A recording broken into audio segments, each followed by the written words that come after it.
que nos dá, efetivamente, a garantia de que nós podemos ser bons administradores ou maus administradores do nosso talento. O que é que acontece? Se nós somos bons, somos maus administradores do nosso talento, o que é que acontece? Nós, muitas vezes, começamos a fazer uma determinada tarefa. Vamos ao encontro de um determinado desafio. Não conseguimos resolver a questão. Isso nos dá um certo desconforto. Pensem agora em termos de aluno. Ele foi colocado perante uma determinada problemática, pode ser na física, na língua portuguesa, das ciências. Ele não conseguiu um resultado. E ele diz, eu não consigo, eu não tenho muito jeito para isso. Os meus talentos estão noutro lugar. E desistiu naquele momento. O grande realizador, ele faz de maneira diferente. Ele falha, mas ele interroga, porquê é que eu falhei? Onde é que está a minha fragilidade? Onde é que eu errei? Vamos refazer. E ele refaz uma vez, ele refaz duas vezes, ele refaz três vezes e ele consegue. A responsabilidade do professor nesta área é gigantesca.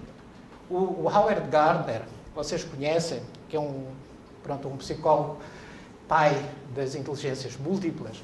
O Howard Gardner também toca muito bem piano. É uma das paixões dele é tocar piano. Mas ele diz uma coisa extremamente importante. Por muito bem que eu toque, eu nunca vou tocar igual ao Arthur Rubinstein.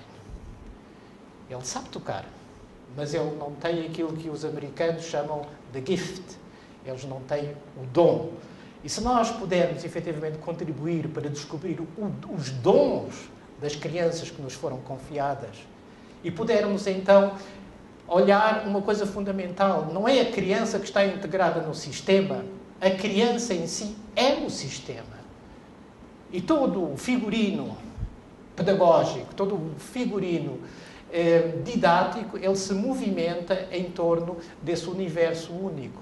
Nós não podemos dar a todas as crianças e a todos os jovens a mesma forma de aprendizado. Se nós criamos grandes atletas, e tudo bem com isso, um grande futebolista, um grande piloto, são os nossos heróis e muitas vezes os nossos filhos se espelham nesses heróis. Que hajam esses atletas, mas tem que haver também uma postura da nossa parte de criar elites intelectuais. Elites intelectuais que possam um dia gerir o destino do nosso país. Nós podemos dividir a inteligência de duas formas simples. A inteligências triunfantes e inteligências fracassadas. A inteligência fracassada é aquela que, por falta de proporções, por falta de estímulo, por falta de orientação, não conseguiu dar o seu melhor. E muito do insucesso escolar reside precisamente nesse pormenor. É que há crianças que têm um enorme potencial, mas que na escola e nas condições de vida em que estão inseridas, elas simplesmente fracassam. E algumas vão muito mais longe, conseguem apresentar pseudo-debilidade mental. Quero dizer que algumas se apresentam ou se comportam até como sendo crianças com déficits cognitivos, quando, na verdade, nós estamos, por vezes, perante uma criança superdotada. Este é um grande desafio para a educação do mundo moderno. É libertar as crianças daquilo que as aprisiona desde o primeiro dia do nascimento.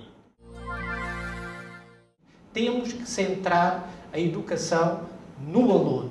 Temos que centrar a educação nos potenciais e nas capacidades do aluno. E temos que alavancar o conteúdo e não a finalização, que seria a aquisição do diploma, que sem conteúdo pouco serve. Vivemos numa sociedade, como ouvimos dizer, extremamente rápida, mecanicista, economicista, mas do que é que serve eu ter um diploma, ou 2 diplomas, ou 3 diplomas, ou uma pós-graduação, ou um mestrado, se por trás de tudo isso não está o conteúdo? E, acima de tudo, se eu, através da minha vida escolar, eu não realizei os meus sonhos, eu hoje não sou aquilo que eu gostaria de ser. Existem escolas com imensas capacidades, existem professoras que são verdadeiras fadas no sistema de ensino e que têm, digamos, ainda o fogo do entusiasmo dentro de si, mas que se vão mortificando ao longo da sua missão, porque existe muitas vezes uma certa incompreensão por parte das camadas administrativas, porque estamos numa sociedade extremamente competitiva, porque é mais importante saber quantos alunos é que passaram no Enem, é mais importante isso do que foi efetivamente a transmissão dos conhecimentos, e depois temos crianças que, digamos, não estão realizadas, não estão felizes, elas perderam, digamos assim, a noção do ser, porque nós as incentivamos a ter. Eu estava um dia numa aula de um projeto chamado Leonardo da Vinci, com 14 crianças, sensivelmente, e estávamos exatamente a falar sobre alguns aspectos filosóficos, sobre a existência da verdade absoluta e da verdade superficial, com crianças de 8, 9 anos de idade. E houve uma certa altura que eu perguntei ao Tomás, João Tomás, eu fiz a pergunta ao João Tomás porque ele tinha feito um trabalho de casa. Então eu estava assim, ajoelhado, para ficar assim à altura dos olhos deles, e o João Tomás levantou-se, começou a passear pela sala e começou a explicar.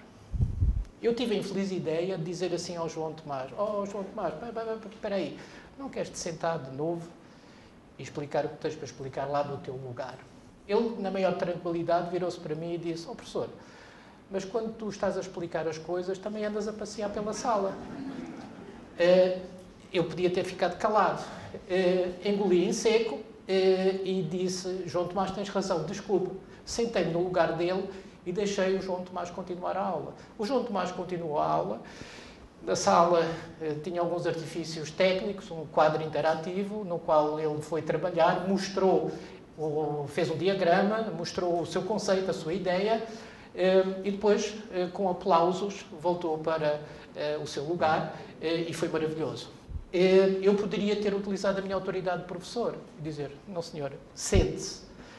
E o Tomás poderia depois ter cruzado os braços: "Não falo, não digo, não vais saber." Mas esses conceitos e essas ideias não vão ter aplicação prática se nós não dotarmos o agente mais importante de educação que existe num país, que é o professor, das devidas ferramentas para ele poder trabalhar e para ele poder agir, para ele ser feliz e para ele poder transmitir essa felicidade.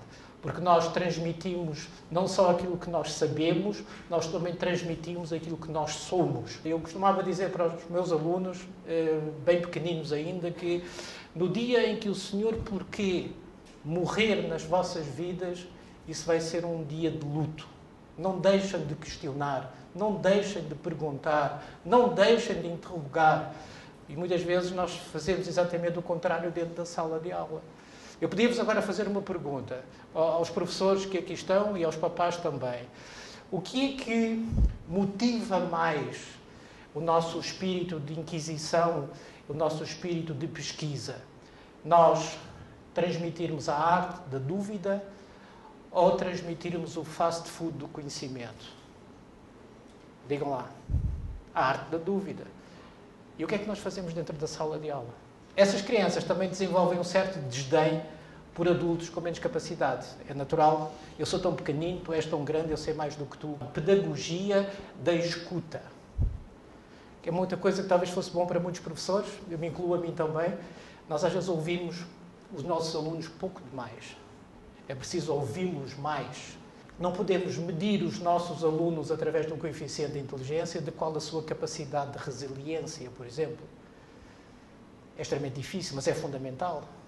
Eu posso armar os meus alunos com tudo aquilo que eles precisam para que eles falem bem o português, para que eles falem bem o inglês, para que eles saibam equações de primeiro e segundo grau e para que eles compreendam fórmulas muito profundas.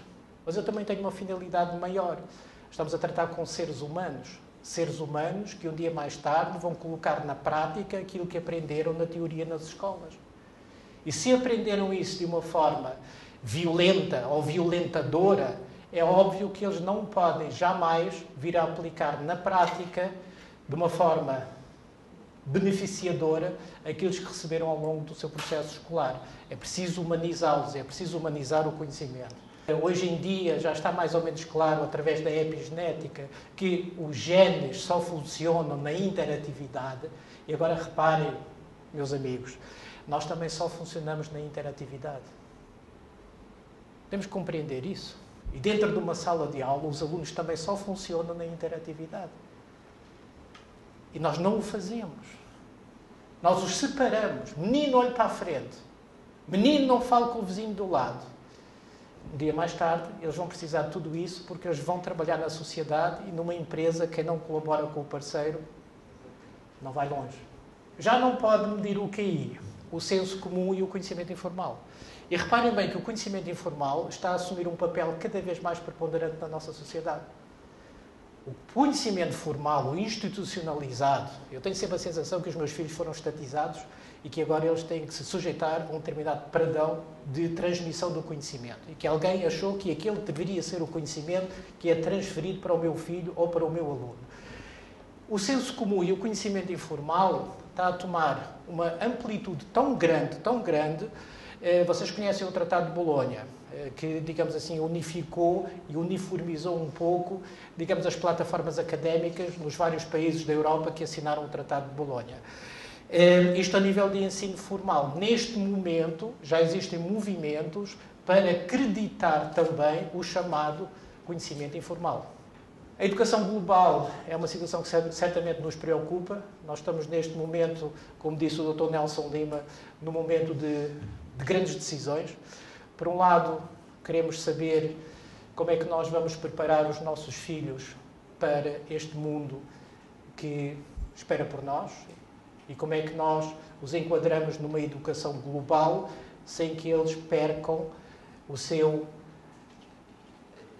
estatuto, digamos assim, de cidadão brasileiro, português, francês, alemão, etc., neste mar de globalização.